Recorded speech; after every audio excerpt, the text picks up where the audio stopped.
Alright, I want to do this short video to start talking about painting. I know that I can't really teach any techniques or anything, but I can get you started, especially if you've never painted before. You'll want to paint some other things before you go to your actual airplane painting. And also some little tricks that we've learned. A lot of times if you got a friend that's a base coat, clear coat guy, have him be cautious to help you with your project, because this is a single stage catalyzed urethane and there is no buffing. You're going to need to get what you get out of the gun. Like we mentioned in I'm just going to do this little sample. This is on the front part of a wing. It's actually just a display wing. After you've painted and after you've taped everything off, you'll want to put a mechanical bond to your paint unless it's only like a day or so old. I'm gonna go ahead and chance it on this one. This is less than a day old. We use the accelerator so that we can tape the next day and just help speed up. But that's usually a shop situation where you're needing to really move forward and need to start laying down tapes and can't be just waiting and waiting and waiting. I'm gonna go ahead and lay paint on paint that was done yesterday. The book says and all the chemical records show that it should adhere to the raw paint, but if it's been a day or two, you'll want to use just a red scuff pad. You just want to put a little edge to it. The next part is you can use a spray window type cleaner like Zeps or a good cleaner or whatever. Most of the time just a damp cloth. You're going to want to slowly get all of those sanding particles away. Even though you just scuffed it, you made little places, and you'll want to clean it 3 or 4 times. You'll want to blow it off and everything. Then I want to talk about tack rags. This is the one we use here in our shop at Central Arkansas. You basically just want a premium tack rag. This one's compatible with waterborne paint. Shouldn't leave a residue or anything, but even the best tack rags, don't take it out of the package like this and start using it like that. Take your time and keep monkeying with it and peeling it apart till you get this big fluffy, edge up here. And what I like to do is just, I'm just holding it down to the surface. Sometimes I'll have a small air hose I may blow, to keep like that stuff that just keep it moving on away.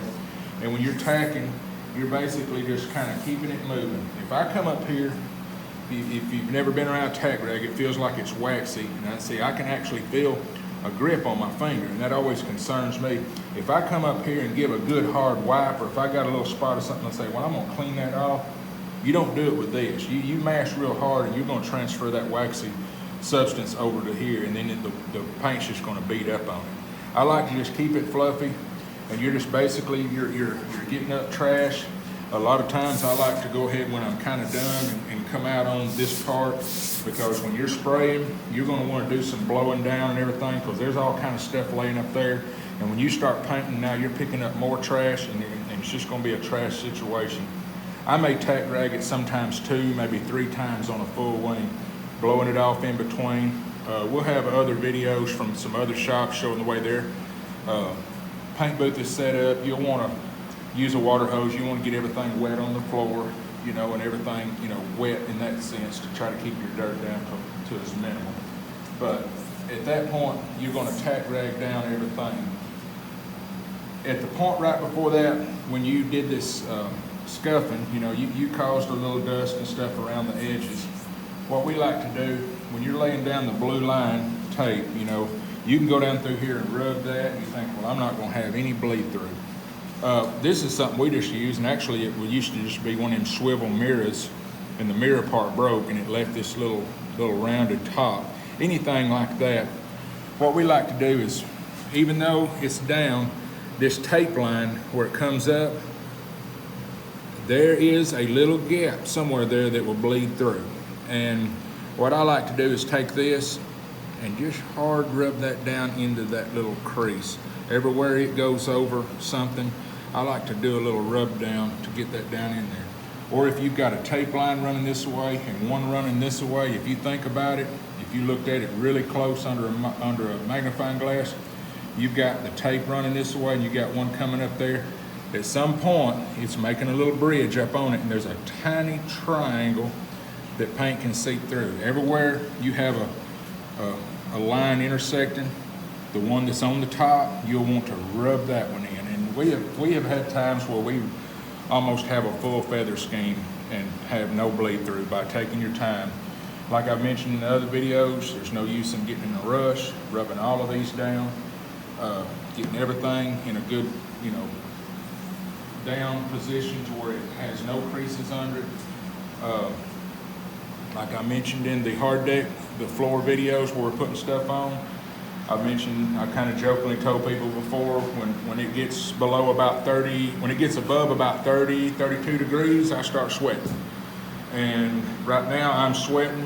When I start painting, a drop of sweat's gonna land right there, and if you paint over it, it's not gonna be right. So you're gonna want something to keep your face and stuff. You're gonna have a mask on, but anything that's gonna start trying to sweat, you're gonna want to keep that wiped back.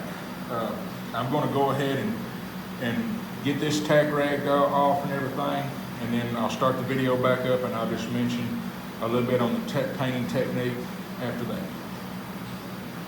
Other items, a lot of times this is just a test piece or a display piece. Most of the time, even the point of just get the Tyvek suits, they're not very expensive. What they do is, you'd be surprised what a t-shirt or your clothes, just little parts of you. The Tyvek suits has elastic around the arms, and it's got a hood comes around over your head, your hair and everything, and you got your mask. That's usually what we have when we're doing the final paint on a wing or whatever. Other thing is this is not what you use. What I've got this for is that we're just going to do a little stripe here, and I've got small fans running. I just put some small fans against the filter. If I turn the big fans on here, I don't even think I could tape without having a microphone or something. I'm not going to do much painting, but I just got this so I can just physically hold this against my mouth, and if I need to say something, I can bring it down while I'm painting, but I'm going to try to explain everything before.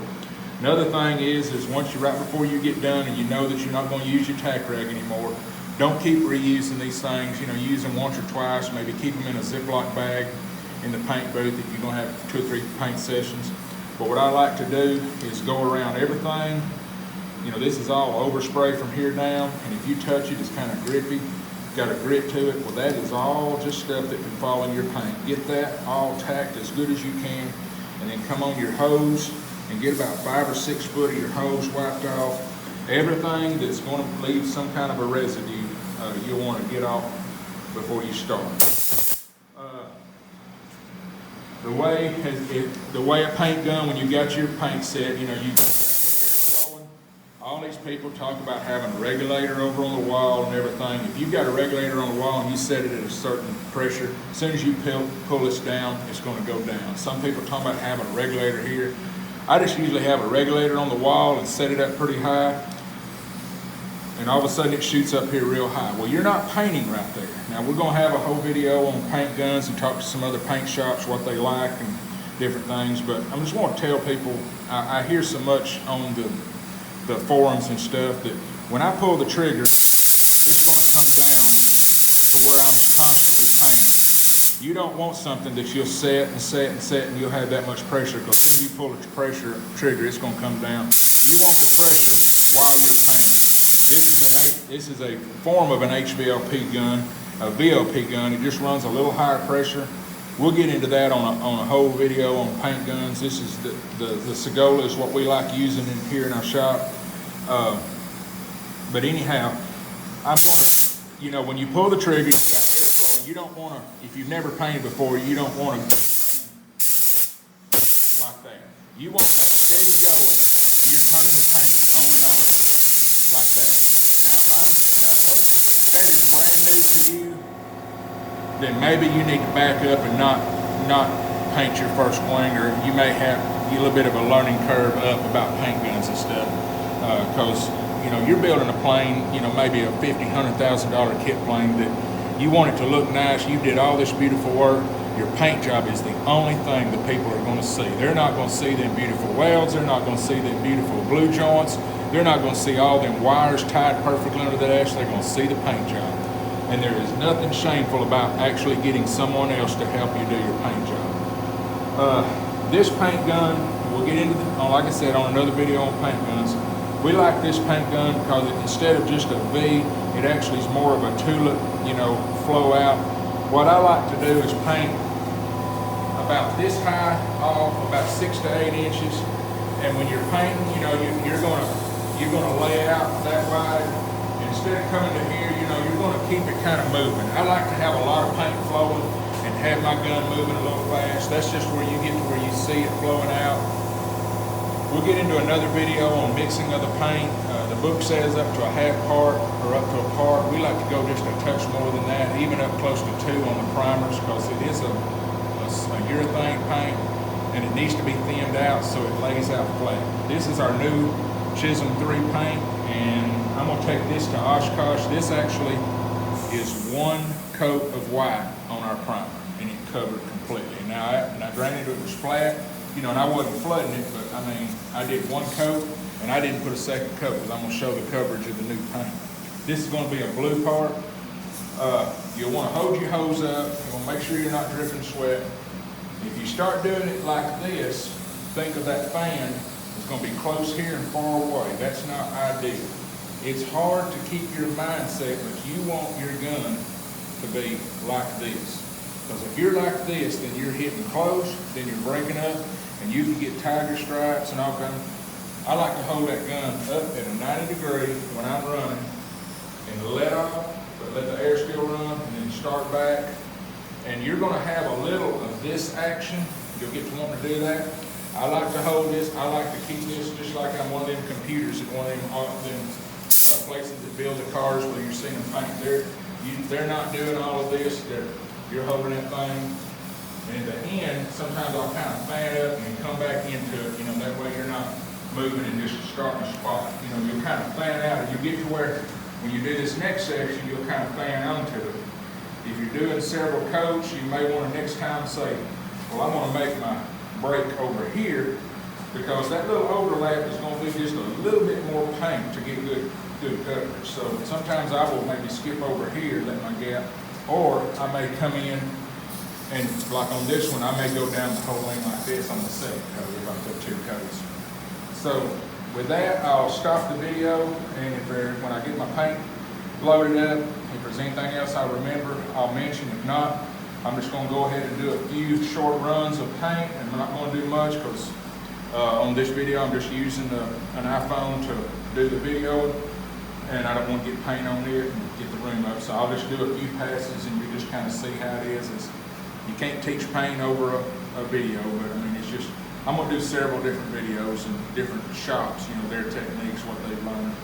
I've got one shop that has a guy that just started, is doing excellent work, and he came from a base coat, clear coat shop for 15 years, and he's doing this. So he has, actually, though he's a professional, he has a little bit of a learning curve, and I want to get him on a video telling what he sees different, the big things that he notices about painting a single stage urethane paint.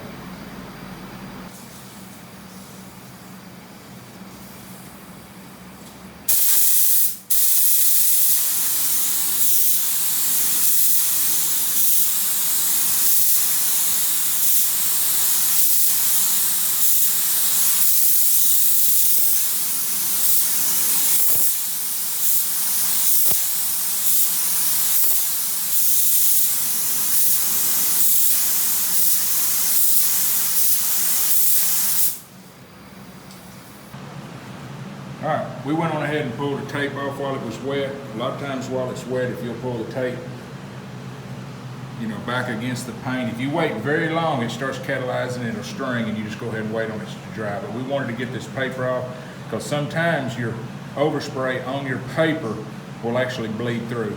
It didn't bleed through my line, but on the outside there may have been a little crease in the green tape or something. You see these little spots. What I usually do is take a piece of paper towel, put a little acetone on it, not lacquer thinner, because lacquer thinner will actually mess up the finish if it's within, you know, a week old or something. And I'll squeeze all of the liquid out, and this will even work like the next day. The paint's still green enough. You just want to come in. The acetone you'll think it's leaving a mark, but let it dry off, and then the haze will buff off. Now you don't want to sit there and scrub with it, but you keep turning it to where there's no blue on it, and you just wipe it up. Let's say you had a little bleed through coming through. Sometimes what I like to do, take a screwdriver or something on a paper towel or just a cloth, get it to where it's kind of damp and it's up there like that, And you get real careful and you can get right down there to it and just kind of wipe off and keep wiping away.